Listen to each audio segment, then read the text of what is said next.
today I'm going to be talking about chapter 6 in the subject guide, which is about formalities of trust.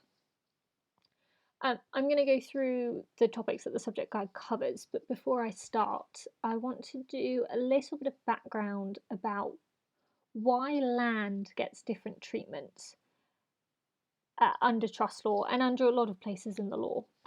And so you don't need to make notes for this first video, I just want to give you a bit of context.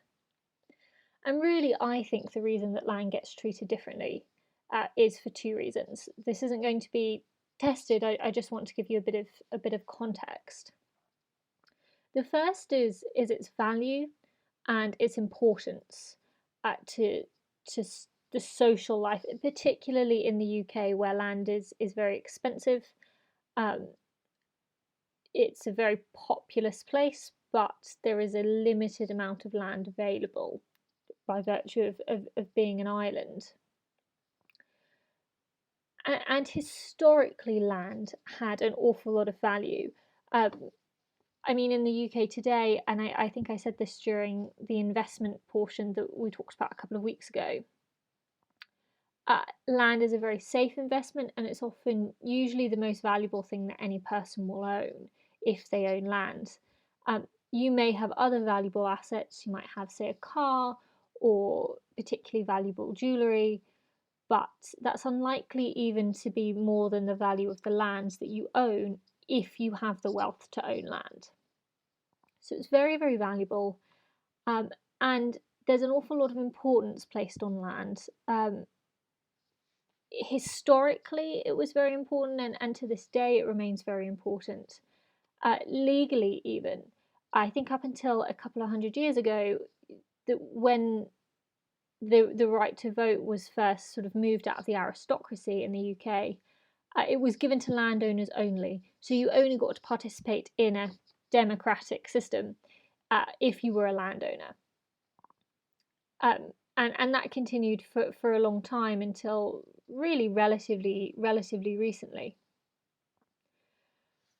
And similarly, it was a big thing for social status. You may hear the phrase, if you ever read sort of 18th, 19th century literature, the landed gentry, which were the class sort of beneath the aristocrats, the beneath the dukes and the duchesses and the earls. You had a class of sort of wealthy people called the landed gentry, and the reason that they were called the landed gentry is that they owned enough land that they could rent it out to, say, tenant farmers, and they could live off the income that the rent generated. So they didn't have to work day to day, and therefore they had the time to participate in, and the time and the money to participate in sort of the higher echelons of society in that culture.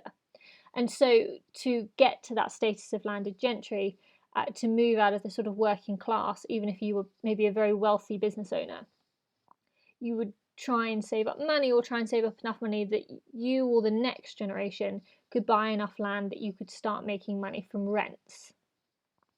And so land in that sense became very, very important for social status.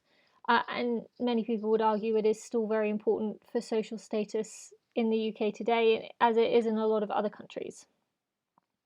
So on the one hand, you've got the value and the status of land, and on the other hand, you've got, in terms of why land has different rules, or more protective rules, is that it's stolen in a different way. You can't, unlike a car, unlike jewellery, which may be very valuable, it is stolen by someone else taking physical possession of it away from you, which you can't do with land. You might be able to force someone off of their land, but that's fairly obvious. Actually, the way that people would steal land, and this has been a concern for centuries, is normally some sort of fraud. So normally getting hold of the deeds or forcing someone into signing something over that would give someone else control of the land, but that they weren't free to decline or free to stop handing over the land. And this is why land has different rules, and you know this from contracts, and you know that a contract for land has to be executed by way of a deed. It's not enough just to sign something. You need two witnesses to attest, two independent witnesses to attest to the fact that the person who was signing it over was doing it normally of their own free will, or you have two witnesses to the circumstances to which it's being signed, And so if it comes to a dispute later, there's two people who could be called up to court to give evidence as to how that land was signed over. And so you'll be aware that there's different rules for land, and I just wanted to give you a bit of context for that and to get you thinking about why a trust of land might be different from a trust of chattels, which I'll cover in the next video.